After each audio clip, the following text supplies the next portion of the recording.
Cambiamos de libro, aunque no de tema. Hay una continuidad entre los libros de Samuel y los libros de los Reyes. Como ya hemos explicado en anteriores ocasiones, los libros de los Reyes están unidos en un único libro y los libros de Samuel en un único libro y los libros de los Reyes en un único libro. Pero como hay una continuidad temática, cronológica, pues se llegaron a unir. Cuando la Biblia de los 70 tradujo al griego estos textos, pues se empezaron a llamar Primero de Reyes, Segundo de Reyes, Tercero de Reyes, Cuarto de Reyes. De tal manera que el libro que hoy empezamos, lo que hoy llamamos Primer Libro de los Reyes, se llamaba en la Biblia de los 70 Tercer Libro de los Reyes o de los Reinos, lo llamaba San Jerónimo.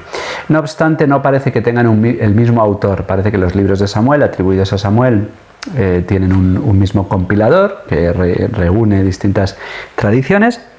En esos libros que ya hemos visto que han llegado a nosotros relativamente deteriorados, aunque evidentemente mucho mejor que la mayor parte de los libros de la antigüedad. Y ahora vienen estos dos libros de los Reyes que no vamos a leer completamente, sino que estaremos con ellos durante 10 días, porque vamos a llegar solamente al capítulo 11, 12, para ver la división del reino. Hoy vamos a ver cómo muere el rey David.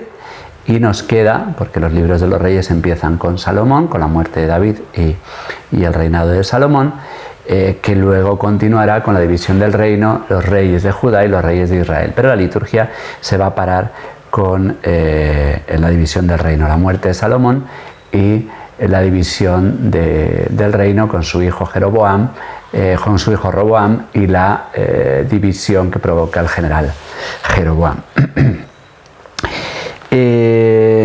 Ya digo, vamos a estar 10 días, para luego, antes de la Cuaresma, vamos a estar 2 semanas con el libro de Santiago, la carta de Santiago, que iremos explicando, y nos quedarán 2 días, el lunes y el martes, antes del miércoles de ceniza, con la primera carta de Pedro. Ya veremos qué haremos, porque la liturgia corta para empezar la Cuaresma, y veremos qué haremos esos 2 días. Bien, pues vamos a empezar esta última etapa de 10 días para completar la historia del Reino Unido, no del Reino Unido de Gran Bretaña, sino del Reino de Israel unido. Hemos visto la historia de Samuel, la historia de David, de Saúl, la historia de David, y ahora vamos a ver la historia de Salomón. Ya digo, estamos viendo esta historia. Los libros de los Reyes abarcan desde el año 970 a.C., que es este reinado de Salomón, hasta la caída de los libros de los Reyes, aunque no lo vamos a ver en la liturgia, cuentan hasta la caída de Babilonia, de Jerusalén por parte de Babilonia, allá por el siglo VI, en el año 587 antes de Cristo. O sea que vamos a ver ahora la época del apogeo del reino salomónico y su decadencia. Es una época en la que ya no dan tanta guerra a los filisteos, que han sido medianamente sometidos por David y mucho más por Salomón. Ahora los reinos que van a adquirir un auge grande son Egipto, por supuesto, que vuelve a recuperar su esplendor, y por el este van a emerger Asiria en sus peleas con Babilonia, el imperio de Media, y estos van a ser ahora los grandes enemigos de Israel, que a pesar de ser geográficamente un pueblo pequeño, se ha convertido en un pueblo grande, sobre todo con Saúl, pero con David y Salomón, porque es una tierra de paso muy importante, casi es imprescindible para los egipcios subir en su comercio, y para los reinos del norte, Siria, Asiria, Babilonia. Es una tierra muy importante a pesar de su pequeñez e insignificancia geográfica.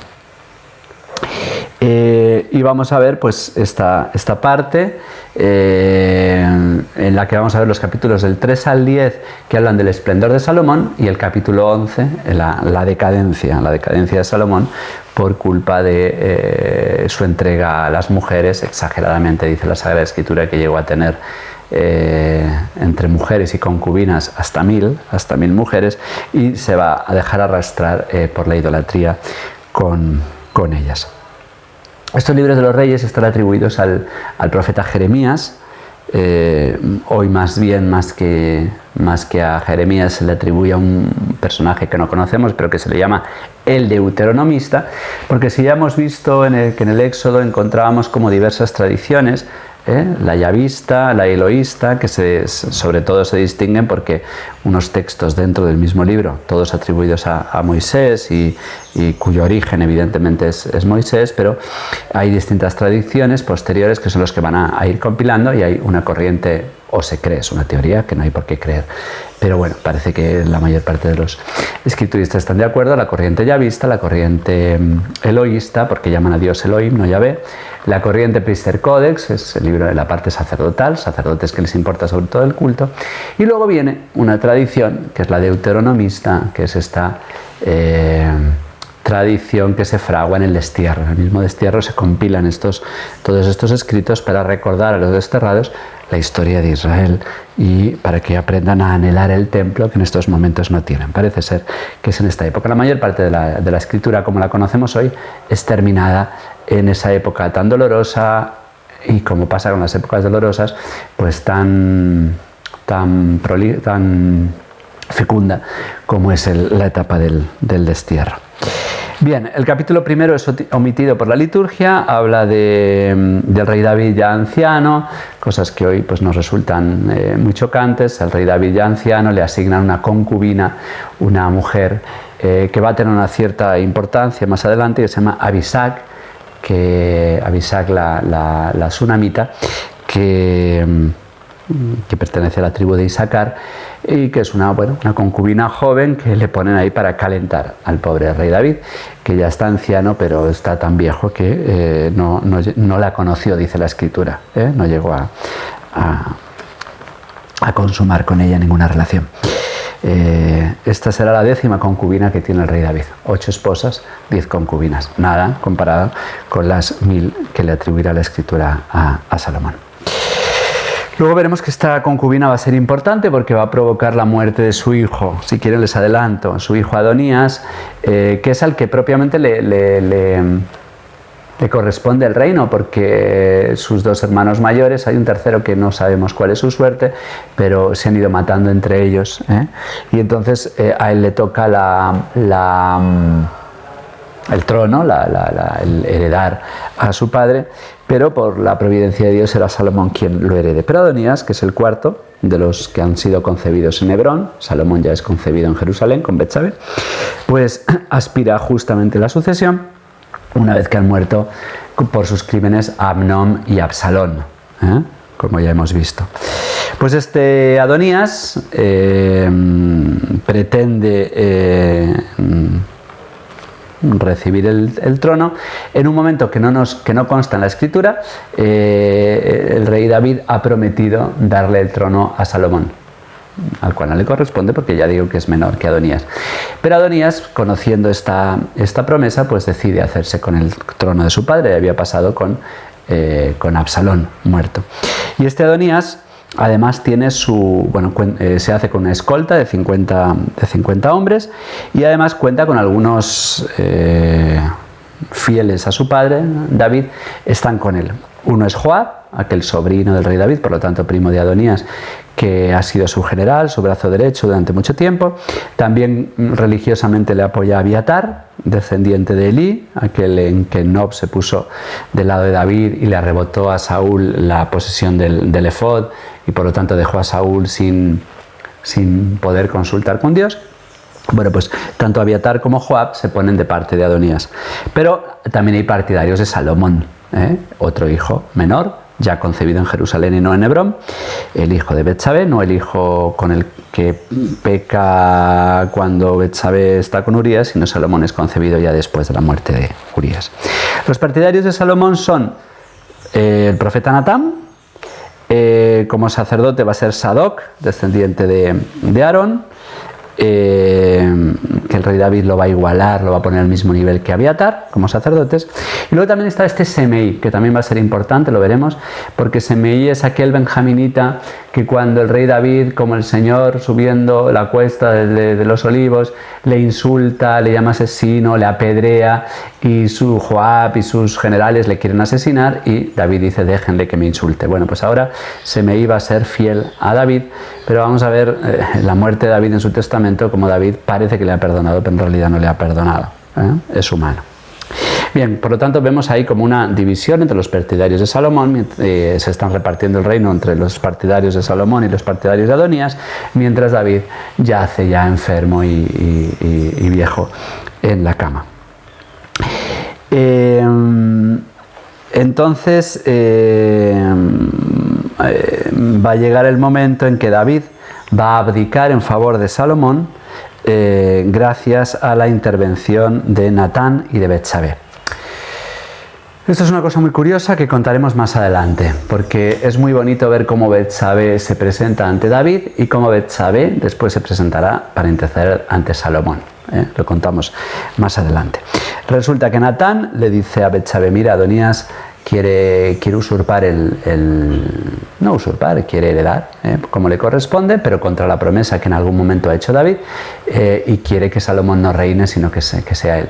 Así que Betsabé entra a la presencia del rey David, se postra ante él como esposo suyo que es, y David decide, por intercesión de Betsabé, que en muchas cosas no se parecen nada a la Virgen, pero que algunos escrituristas han visto una cierta tipología entre la intercesión de Betsabé, primero ante David y luego a Salomón, primero ante Dios Padre y luego ante Dios Hijo.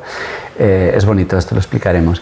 Pues Betsabé intercede ante David para que herede el trono Salomón y no Adonías. Adonías, al darse cuenta de que se han puesto contra él todos, de que su padre ha abdicado en favor de Salomón, pues se aterroriza pensando que va a morir, y está en lo correcto. Y entonces acude al altar y se aferra, esto va a salir varias veces, a los cuernos del altar, tiene como unos cuernos para que se derrame la sangre, y eso es como acogerse a sagrado, es decir, a mí no me puede matar si yo estoy agarrado al Señor, lo que luego en la Edad Media será acogerse a sagrado, para huir de los que se quieren buscar la justicia por su propia mano. Acudían a los templos cristianos porque en templo sagrado no se puede asesinar. Pues esto es lo que hace Adonías, se va al templo y agarra los cuernos del altar. Salomón le va a perdonar, pero condicionalmente, depende de lo que haga el futuro, le perdona, pero luego en realidad Salomón lo va a matar, se lo va a quitar del medio, con la excusa de que él va a pedir, ya lo veremos, a Abisac, la sunamita, la última concubina con la que David no llegó a consumar, pues la va a pedir. Y pedir la concubina de su padre es un modo de querer el trono, y entonces Salomón, con esa excusa, se lo va a quitar del medio a su hermano. Todo muy bonito, como ven. Bien, el texto de hoy, porque lo que he dicho hoy lo omite la liturgia, el texto de hoy es el testamento de David. Próximo a morir, hizo estas recomendaciones a Salomón: emprendo el viaje de todos, ánimo, sé un hombre,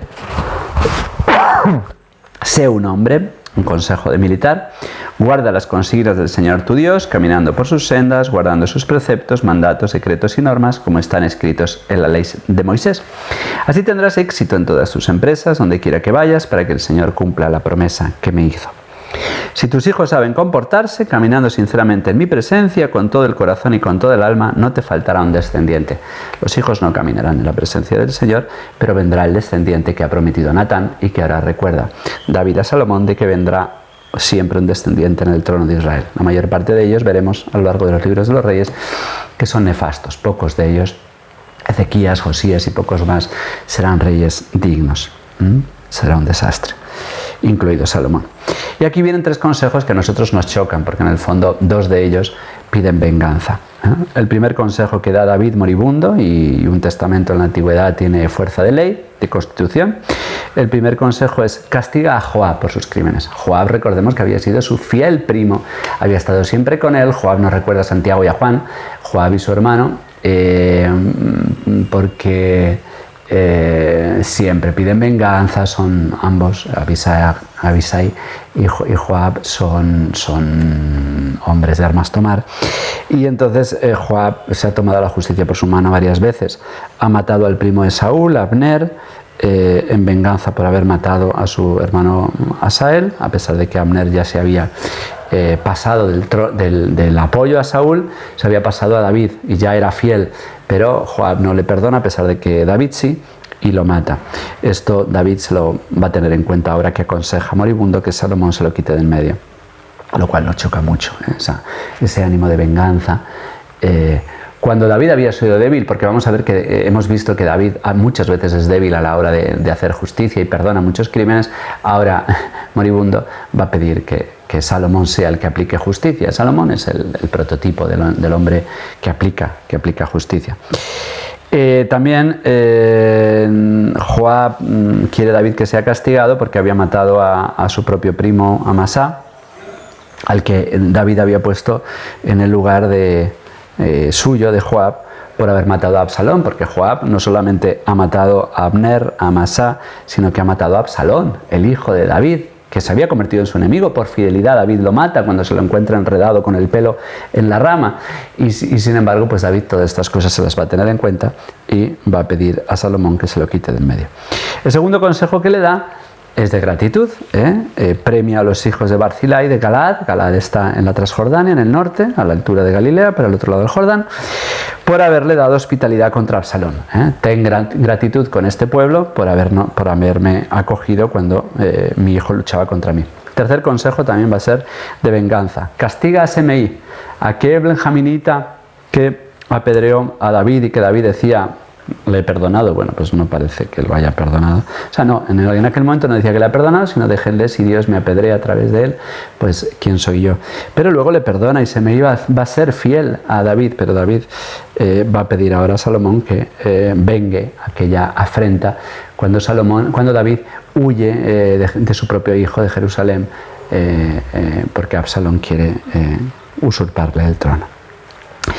David murió, Salomón vamos a ver que cumplió estas dos venganzas justas y esta gratitud al pueblo de Galaad.